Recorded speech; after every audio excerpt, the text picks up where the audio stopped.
Oke, selamat pagi semuanya. Kali ini kita akan belajar tentang matematika.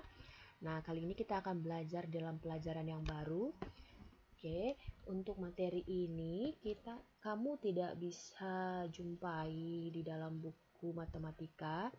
Jadi teacher harap kamu akan memperhatikan video ini dengan baik. Walaupun materi ini tidak ada di buku, nggak usah khawatir karena materi ini termasuk materi yang gampang. Ya, termasuk yang mudah, dan teacher yakin kalau kamu memperhatikan dengan baik, maka kamu bisa menyelesaikan setiap soal yang akan diberikan dan kamu akan paham. Ya, jadi kita akan mulai. Yang pertama itu adalah mengenai statistika.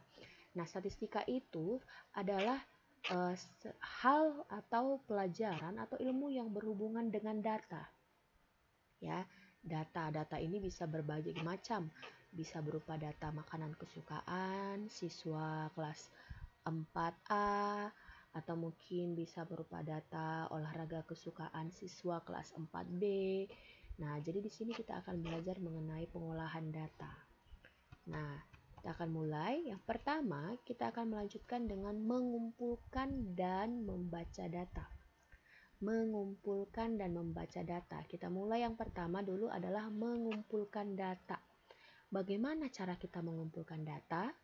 Nah, sekarang kita perhatikan contohnya. Yang pertama, Maria ingin mengetahui makanan yang disukai oleh teman-temannya. Untuk itu, dia bertanya kepada setiap temannya mengenai makanan kesukaan mereka.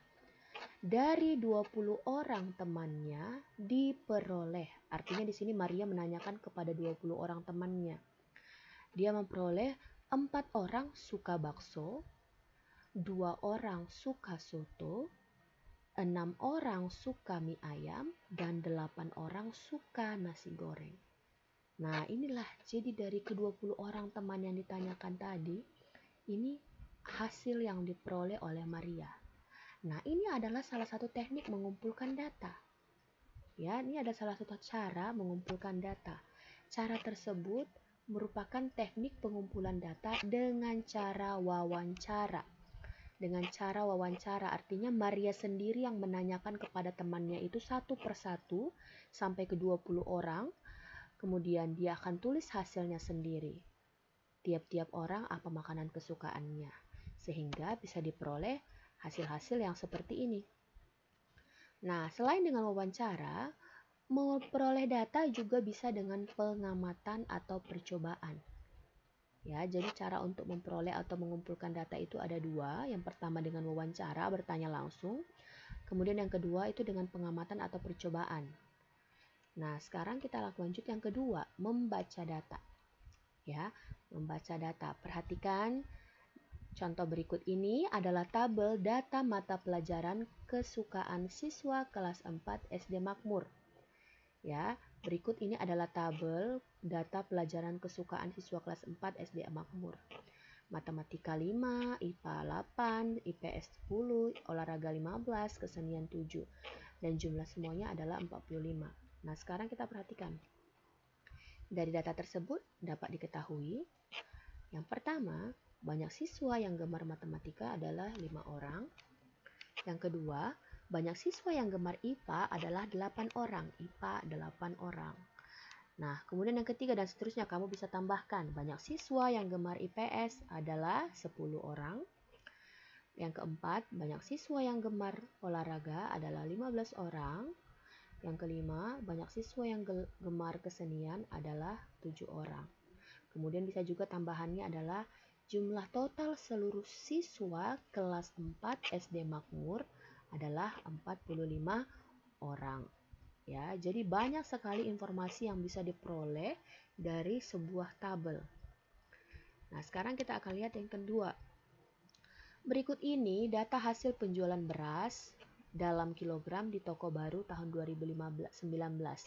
Ya, penjualan beras biasanya kan kalau kita menjual beras atau beli beras itu ukurannya adalah kilogram. Nah, ini adalah hasilnya, ya.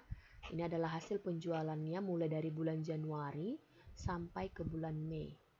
Nah, jawablah pertanyaan berdasarkan data tersebut. Nah, sekarang kita diberikan pertanyaan dari data-data yang sudah diberikan. Yang pertama, Jumlah total beras yang terjual adalah titik-titik kilogram. Jumlah total beras yang terjual adalah titik-titik kilogram. Artinya total berarti semuanya. Yang terjual adalah berapa kilogram. Pertanyaan yang kedua, hasil penjualan beras tertinggi pada bulan titik-titik. Dan yang ketiga, hasil penjualan beras pada bulan April adalah titik-titik kilogram. Nah, kita akan mulai pertanyaan pertama dulu. Jumlah total beras yang terjual, artinya jumlah total, artinya semua beras yang terjual dari awal bulan, dari Januari sampai ke bulan Mei, itu semuanya berapa kilogram. Berarti ini adalah jumlah.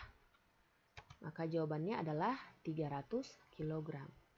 Kemudian yang kedua, hasil penjualan beras tertinggi pada bulan. Nah, beras tertinggi itu pada bulan apa? Kita lihat di sini dari penjualannya. Yang penjualan yang tertinggi itu adalah 118. Nah, 118 itu pada bulan apa? Maka kita peroleh jawabannya adalah Mei. Kemudian yang ketiga, hasil penjualan beras pada bulan April adalah titik-titik kilogram. April, kita tinggal lihat saja. April berapa kilogram? 72 kilogram. Ya. Jadi dari sini itu sangat mudah sekali. Kita hanya tinggal mengikuti, membaca pertama, melihat tabelnya dulu. Setelah itu kamu lihat pertanyaannya dan jawab pertanyaan tadi sesuai dengan tabel yang diberikan. Oke, teacher rasa sampai di sini untuk materi tentang statistika itu ya, gampang kan? Dan yakin teacher kalau kamu pasti bisa mengerjakannya. Oke, goodbye.